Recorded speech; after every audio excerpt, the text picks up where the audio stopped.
We want you to arrive alive. Now, the wife of one of the 3 Korle Teaching Hospital urologists who died in a 2005 accident says she's forced to relive the trauma of losing her husband anytime she hears news of a road crash. Speaking to JoyNews in our series of accidents that shook the nation as part of our Arrive Alive campaign to stop the deaths on Ghana's roads, Dr. Cecilia Bensi questioned why some drivers who cause avoidable crashes are left off the hook. There is more in this report by Maxwell Agbagba. But I try that at each anniversary, if only I have to write I have to send something in papers in remembrance of my husband. Wife of one of the doctors, Dr. Cecilia Benchi, shows me articles she authored about the ghastly accident that claimed her husband's life. In August 2005, Dr. Isaac Benchi was returning from a monthly outreach program in the Bronx-Ahafo region, but he never reached home.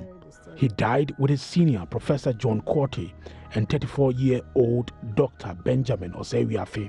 Dr. Cecilia Benchi has been narrating to me how she had news of the death of her husband. So the car came to pick him, and something funny happened. After I had gone in and was closing the gate because of the dogs, I didn't want the dogs to come out.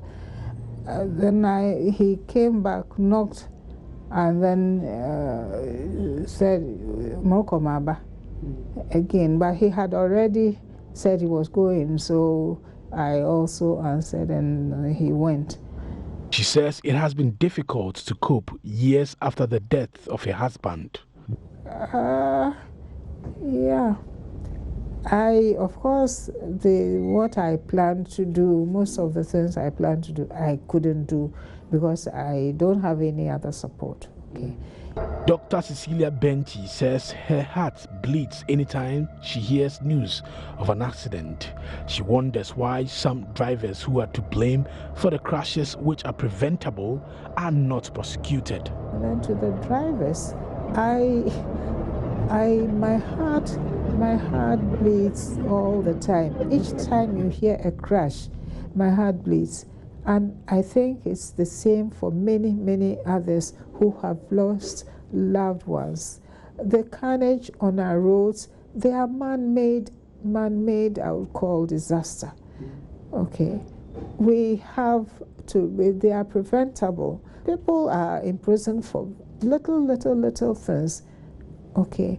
But people are killing others on the road.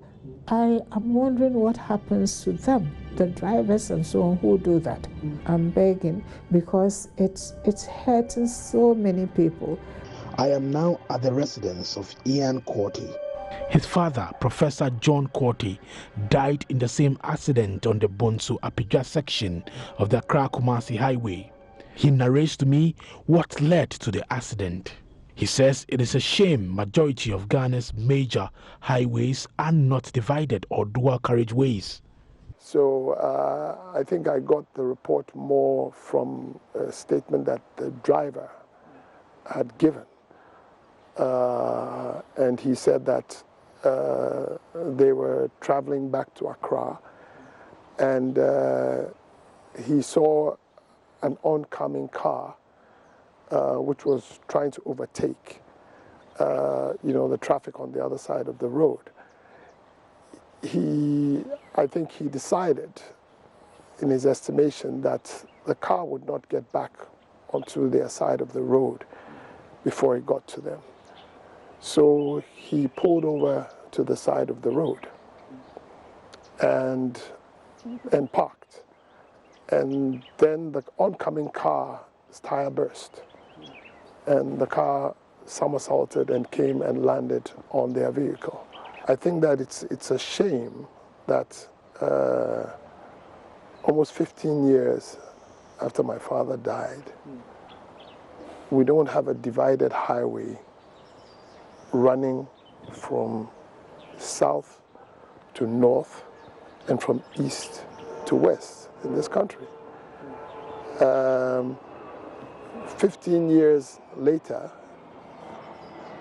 you cannot drive from Accra to Kumasi on a divided highway. You know, every time you hear about head-on collisions, you know that it is as a result of us not having divided highways. For like how long? About over 20 years now. Over 20 years. Over 20 years. Dr. Bernard Morton has been a urologist at the Kolebu Teaching Hospital for more than 20 years.